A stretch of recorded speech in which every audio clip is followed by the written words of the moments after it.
Welcome to the Wellfuel Podcast, your spot for everything gut health, detox, hormones, a healthy home, mold, and everything in between. I'm your host, Isabel Smith. I'm an integrative and functional registered dietitian and the founder of Isabel Smith Nutrition. Hello, everyone, and welcome back to the Wellfuel Podcast. I'm Sydney Flippo. I am one of the dietitians on Team ISN, and I will be your host for today. I get to talk all about sun exposure and sunscreen today, and it's such a nice topic for summer safety. So I know that sun protection is something that is very close to both mine and Isabel's hearts. I know if you've heard Isabel's story and listened to her story, you know that she has dealt with skin cancer herself. I have a family history of skin cancer, and I've had a few precancerous moles removed from my own body. So this is definitely something that I take very seriously, and I know Isabel takes very seriously as well. This is your gentle reminder that you should get your skin checked every year in a skin cancer screening at least once a year or more often if you've been told to get that checked more often. But if you haven't, it is something that I highly recommend everybody do. No matter who you are, it is very important to have that check done. So let's start by talking about sun exposure first. So how much sun is safe and what are the benefits of sun exposure? So first, I want to just say that sun exposure isn't necessarily something that we need to fear. I think that it's been put out there in the media, especially with the rise in skin cancer instances and things like that, that we need to be fearful of the sun. But with adequate sun protection, we can actually gain some positive benefits and effects from the sun. So, sunlight can actually trigger serotonin production, and serotonin is a feel good chemical in our brain. Low levels of serotonin are actually thought to play a key role in depression. And that's why in the wintertime, when there's less sun exposure, we can have the winter blues, is one name that people call it. Seasonal depressive disorder is another thing that people call it. But really, it's that feeling of being a little bit more down in the winter when there's less sunlight. Research has shown that people that spend more time outside have a higher level of serotonin. So, this is your permission to go outside if you're feeling a little bit down to help to produce more serotonin in the brain to help you to feel less depressed, less down. Another thing that getting sun exposure helps with is sleep. Our circadian rhythms are based on the sun. So it's based on as the sun is rising, our melatonin drops and we start to become awake. And then as the sun goes down, our melatonin production starts to rise and we are able to get tired and to sleep a little bit better. So since we're exposed to artificial lights much later in the day through screens, our sleep can actually be impacted by that. And serotonin, that we just talked about, is involved in the production of melatonin. So when serotonin is higher, there is a good chance that melatonin will actually be higher as well. And this can mean better sleep. So it is good to get sunlight to help with our circadian rhythm, to help produce more serotonin, which can help us to produce more melatonin, which can help us to sleep better. So definitely sunlight can be helpful for that. I think getting sunlight into our eyes in particular is very helpful. One recommendation that I give to a lot of my clients when we're working on stress and daily routines and hormones and all of that is to be getting sunlight into your eyes within about 30 minutes after waking up. It helps with all of those things, right? It helps with the circadian rhythm. It helps with the serotonin production. It will help later in the day with the melatonin production. I also encourage clients to do an evening walk if they can to like watch the sunset or to have their eyes notice that sunset a little bit better. Another thing when we're thinking about sun exposure to chat about is vitamin D levels. It is not uncommon for people to have low vitamin D, right? I think we've talked about that before. A lot of our clients come with low vitamin D. A lot of us have low vitamin D. And vitamin D is important, we know, for keeping our bones healthy, for maintaining our immune health, and also for proper muscle function. So one way to get the body to naturally produce more vitamin D is through getting sunlight. And I really like an app called the D-Minder app. It's one that I recommend to clients pretty regularly, and it can help you to determine how much time you need in the sun based on your geographical location. You can put in how much exposure you're getting. So if you have nothing on your arms and nothing on your face, it'll tell you how many minutes per side you would need. You can also put in whether or not you're wearing sun protection, and it can help you to determine how much vitamin D you could potentially be getting from the sun. So it's a really great option and a really great app to be able to use if you're trying to understand that a little bit better. So, as I said at the beginning of this, it's important to think about sun protection. So, I want to chat about that next. And when we think about sun protection, I think most of us think about sunscreen. So, we're going to start there when we're talking about sun protection.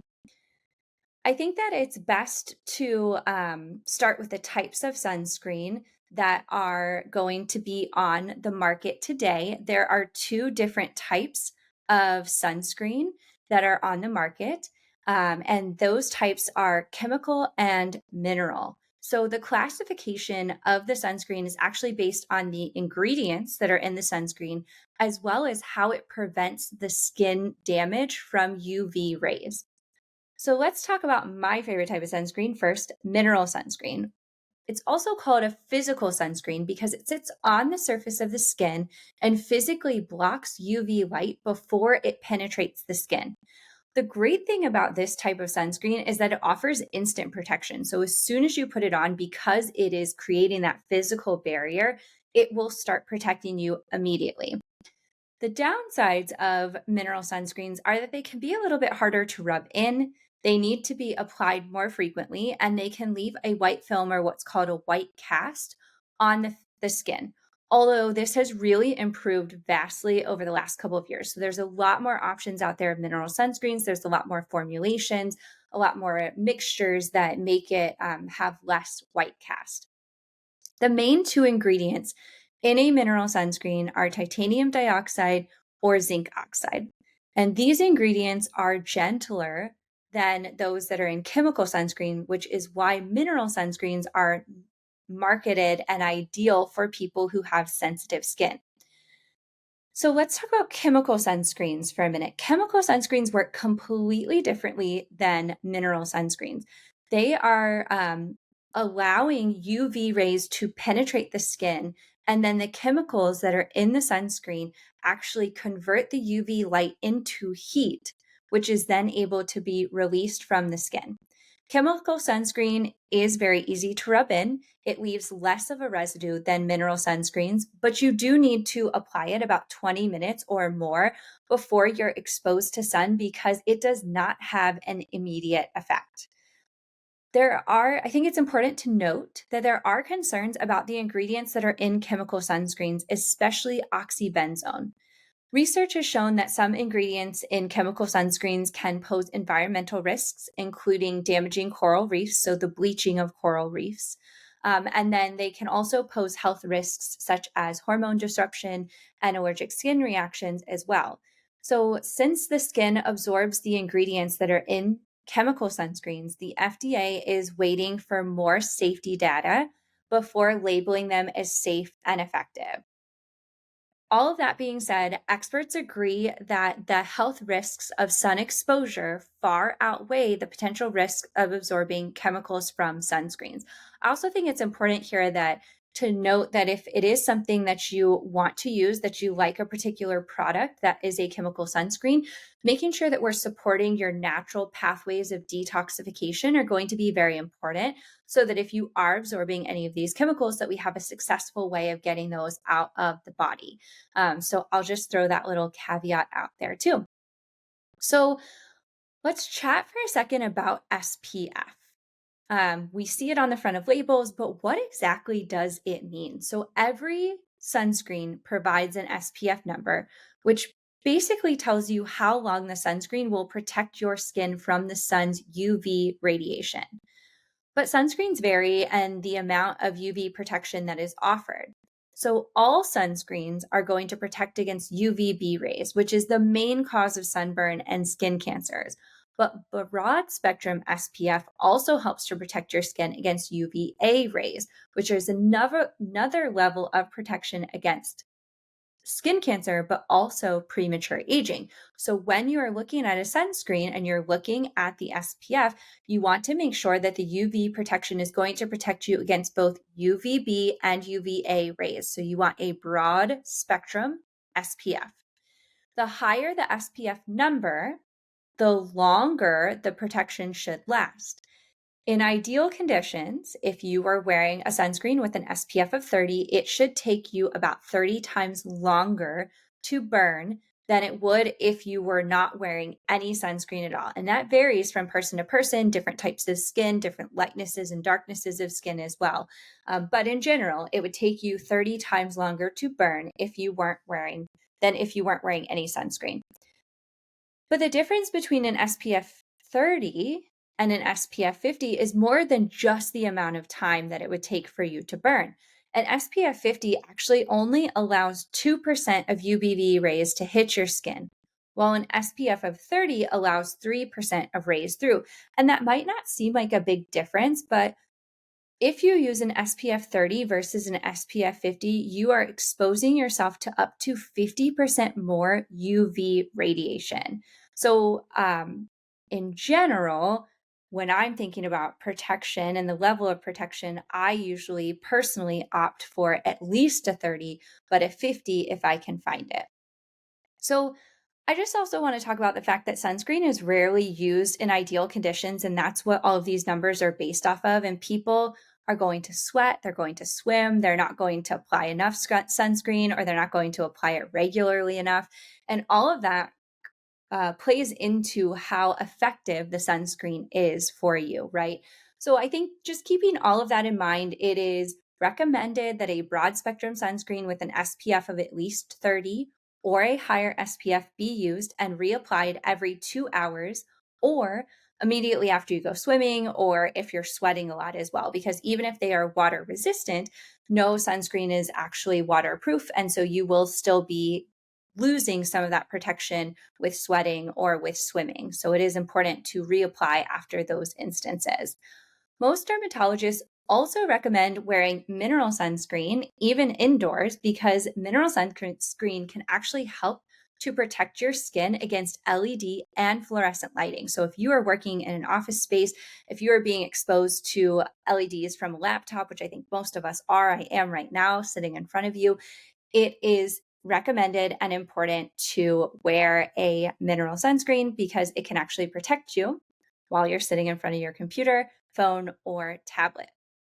So one other thing that I want to chat about is something that I have seen as a hot trend recently on social media, and that is using beef tallow as sunscreen.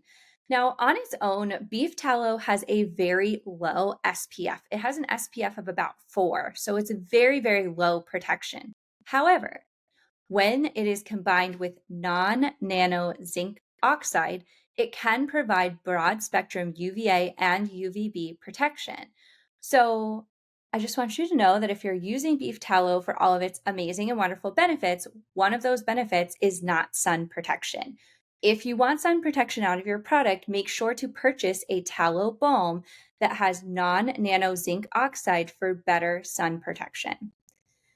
There's a variety of different types of sunscreens out there on the market, ranging from the more traditional sun lotions to the more modern spray sunscreens or stick options. In my opinion, the best option for you is the one that you are going to wear consistently and that you're going to be able to reapply easily. So maybe that's a couple of different types of sunscreens. Maybe that's if you have kids, it's a stick sunscreen that they can, easily and quickly rub on. Some of the mineral sunscreens are actually helpful if they have a little bit of a white cast because you can see where you miss, which can be, hard to detect sometimes. But again, like I said, I think the best option for you is going to be the one that you're going to consistently wear and the one that you will be able to reapply easily. Along with using sunscreen for protection, you can also use sun protective clothing, sunglasses that have UV protection, and hats. We like to recommend our clients use a variety of sun protection, so it doesn't have to just rely on one type of protection level or method, especially if you're going to be outside for a longer period of time. So if you see me out hiking around Los Angeles, you are going to see me in my Gooder sunglasses, which have UV protection, as well as I like to call it my goofy purple hiking hat that has UPF protection as well, because I am trying to be the most protected that I can, along with a mineral sunscreen to be protected for the longest amount of time. Because when I go out hiking, I will take sunscreen to reapply. But if I have the hat, if I have the sunglasses, if I have UPF clothing on, it adds another layer of protection to what I'm already trying to protect. So now comes the part that I think you've all been waiting for, is what sunscreens do we use and what sunscreens do we recommend? I know that Isabel uses Supergoop regularly. She talks about it on social media. If you ask her, that's what she'll say. I rotate through a few different types of sunscreen brands. I also rotate through a few different types of sunscreen. So I like the lotions, but sometimes I will use the sticks. I don't prefer aerosol cans. Just because it's hard to find ones that are not using aerosol. There are a few out there on the market, but most of them are using aerosol technology, which just adds, other chemicals and things into the mix that I don't personally want. So for myself, my favorite sunscreen is Beauty Counter, but they're not being sold right now. So I've also used Blue Lizard mineral sunscreen. I've used Coco Kind mineral face sunscreen because I can find it locally at my Target, and it's something easy that I can pick up if I'm out and about. Other mineral sunscreen options are Think Sport, which I know the stick doesn't rub in very well. I think the lotion is a little bit harder to rub in too, but it's still a good option. Attitude brand, Crunchy brand, Babo Botanicals is a good brand. Stream to Sea, Kindfeld, which also makes some more natural bug spray as well. They have some good sunscreens, and Solara.